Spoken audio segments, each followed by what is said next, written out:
दोस्तों जय माता दी, हर हर महादेव। मैं विनोद नेगी यूट्यूब चैनल शिव शक्ति की भक्ति ब्लॉग में आप सभी बड़ों को प्यार भरा प्रणाम करता हूं और छोटों को ढेर सारा प्यार और आशीर्वाद। तो दोस्तों जैसे कि हमारे उत्तराखंड में एक मांग चल रही है, उत्तराखंड मूल निवास 1950 और सशक्त भू कानून।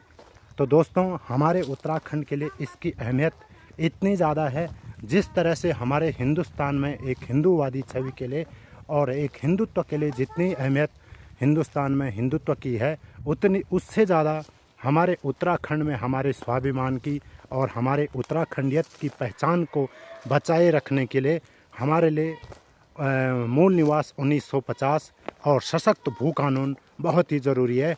तो इस पर मोहित डिमरी जी, जो कि मूल निवास और भू कानून संघर्ष समिति के अध्यक्ष हैं, वो क्या कहते हैं इस पे, तो आइए सुनते हैं। मैं देख रहा था, हमने आप में से किसी को भी व्यक्तिगत रूप से एक भी फोन नहीं किया। एक भी व्यक्ति को हमने ऐसा फोन नहीं किया कि आपको आज स्वाभिमान संघनाद में आना है। इसके बावजूद आप इतनी बड़ी तादाद में आए, इसका यही मतलब है कि आप लोग इस राज्य में अब बदलाव चाहते हैं, जिसका शंखनाद आज इस ऋषिकेश की धरती से होने जा रहा है।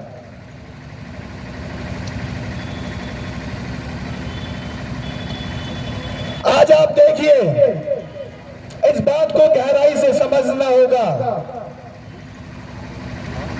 इस राज्य के मूल निवासी जो आज अपने अधिकारों के लिए लड़ रहे हैं, अपनी जमीनों को बचाने के लिए संघर्ष कर रहे हैं, अपने नौजवान बच्चों को नौकरी रोजगार के लिए लड़ रहे हैं, उनके साथ ये सरकार क्या कर रही है, आप लोग इस सरकार का नंगा नाच देख रहे हैं। आप देखिए, इस राज्य के जो हम लोग मूल निवासी हैं, हमारे अस्तित्व को खत्म करने की साजिश हो रही है। यह साजिश हो रही है हमारी अपनी पहचान को खत्म करने के लिए, हमारी संस्कृति को खत्म करने के लिए। और इन्होंने हमारी सांस्कृतिक पहचान को खत्म करने के लिए क्या किया? ये सरकारें इस राज्य में यूसीसी कानून लिया है। ये यूसीसी कानून में जो लिव इन रिलेशनशिप का प्रावधान रखा गया है, बिना शादी के जोड़े आपस में रह सकते हैं, ये हमारे संस्कृति को खत्म करने की बड़ी साजिश है। इस यूसीसी में 1 साल का प्रावधान कर दिया गया है। इस बात की गंभीरता को आपको समझना होगा। कोई भी व्यक्ति इस राज्य में 1 साल से सरकारी योजनाओं का लाभ ले रहा होगा तो इस राज्य का स्थायी निवासी माना जाएगा। और आप तय मान के चलिए, जो कल के आए हुए लोग इस राज्य में हैं, उनको नौकरियां मिलेंगी, उनको ठेकेदारी मिलेगी, उनको रोजगार मिलेगा, तमाम तरह के संसाधन उनको मिलने शुरू हो जाएंगे। फिर हमारा क्या रह जाएगा? क्यों हमने खून बहाया? क्यों इतना बड़ा आंदोलन इस राज्य के लिए किया? क्यों हमारी मातृशक्ति लड़ी? क्यों हमारे नौजवान लड़े? क्यों हमारे पूर्व सैनिक लड़े? क्यों आप लोगों ने इस राज्य को बनाया? इस बात को आपको समझना होगा। क्या आपने ऐसे राज्य की कभी कल्पना की थी? किसी ने भी कल्पना नहीं की थी। इस राज्य को अगर कोई बचा सकता है तो सिर्फ आप लोग बचा सकते हैं। दूसरा कोई इस राज्य को बचाने के लिए नहीं आएगा, कोई नहीं आएगा। आपको अपनी ताकत खुद खड़ी करनी होगी। आपको एक एक व्यक्ति को इस आंदोलन से जोड़ना होगा। यही आंदोलन हम सबका अस्तित्व इस राज्य में सुरक्षित कर सकता है। इस बात को आप ध्यान में रखें। इस आंदोलन को घर घर गांव गांव तक पहुंचाने का आप लोग काम करेंगे, ऐसा मुझे पूरा भरोसा है। अगर इस राज्य में मूल निवास होता तो ये आप तय मान के चलिए, पासवान जैसे मेयर इस ऋषिकेश सीट पे चुनाव नहीं लड़ पाते हैं। ये चुनाव इसीलिए लड़ पाए क्योंकि यहाँ मूल निवास नहीं है। और इस बात को आप समझिए, जैसे पूर्व में भी वक्ताओं ने कहा है, आज पासवान जैसे लोग मेयर बने हैं, कल विधायक बनेंगे, मंत्री बनेंगे, मुख्यमंत्री बनेंगे, उसके बाद हम लोगों के साथ क्या होगा इसकी हम कल्पना भी नहीं कर सकते हैं। हमारे लड़के, हमारे बेटे, हमारे भाई सुरक्षित नहीं हैं, हमारी बेटियां सुरक्षित नहीं है। हम अपनी सुरक्षा के लिए, अपने राज्य में अपने संसाधनों को बचाने के लिए, उस पर पहला हक यहाँ के मूल निवासी के लिए हो, उसके लिए लड़ रहे हैं। आप सभी लोग एक ताकत के रूप में खड़े हुए हैं।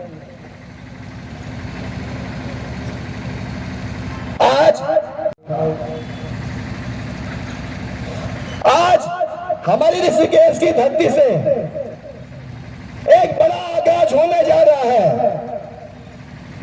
शंखनाद होने जा रहा है। शंखनाद का अर्थ एक नई शुरुआत से है, एक नए परिवर्तन से है, और इसके साक्षी आप सब लोग बनना चाहते हैं। मैं आप लोगों से कहना चाहता हूं, मूल निवास भू कानून की जो लड़ाई इस राज्य में लड़ी जा रही है 2 सालों से, ये लड़ाई की शुरुआत कैसे हुई इसके पीछे भी आपको एक वजह बताता हूं। मूल निवास को लेकर लड़ने वालों में जिन्होंने अपनी अग्रणी भूमिका निभाई थी, उनका नाम भी आप लोगों के सामने मैं साझा करना चाहूंगा। आप लोग परिचित होंगे उस नाम से। उनकी इस लड़ाई की विरासत को हम लोग आगे बढ़ा रहे हैं। एस राजेंद्र टोडरिया जी को आप लोग सब जानते होंगे। उनके सुपुत्र भाई लुसुन टोडरिया जी इस आंदोलन को आगे बढ़ा रहे हैं। एस राजेंद्र टोडरिया जी 2013 से पहले, 13 में उनका देहांत हो गया था, उससे पहले मूल निवास को लेकर सड़कों पे लड़ते थे, लाठियां खाते थे, पुलिस के डंडे खाते थे। हमने उनको देखा है। दुर्भाग्यवश वो हमारे बीच में नहीं है, लेकिन उन्होंने जो इस लड़ाई की शुरुआत की थी आज से 10-12 साल पहले, अब हम सब युवा मिलकर उस लड़ाई को हम मुकाम तक पहुंचाने का काम कर रहे हैं।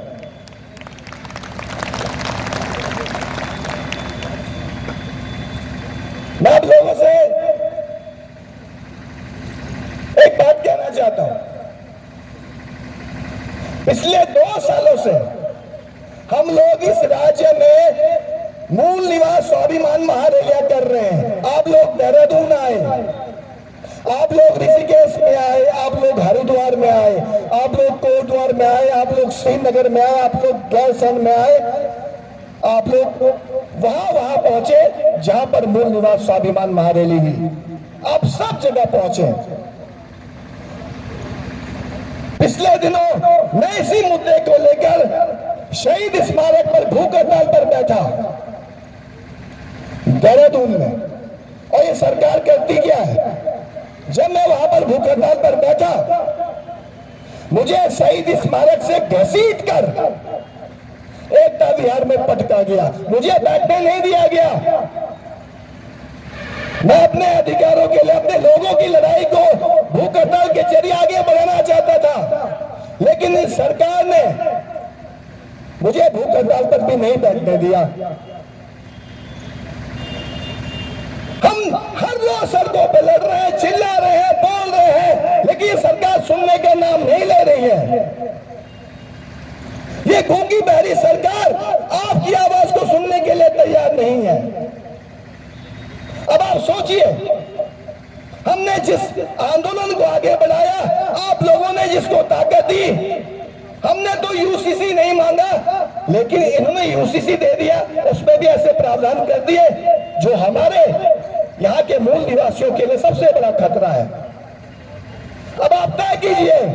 मैं आप लोगों से पूछना चाहता हूं, आज मैं आप लोगों के बीच इसलिए आया हूं, एक सवाल पूछने के लिए आया हूं, आप सभी से राय सुमारी करने के लिए आया हूं, आप सभी से सुझाव मांगने के लिए आया हूं।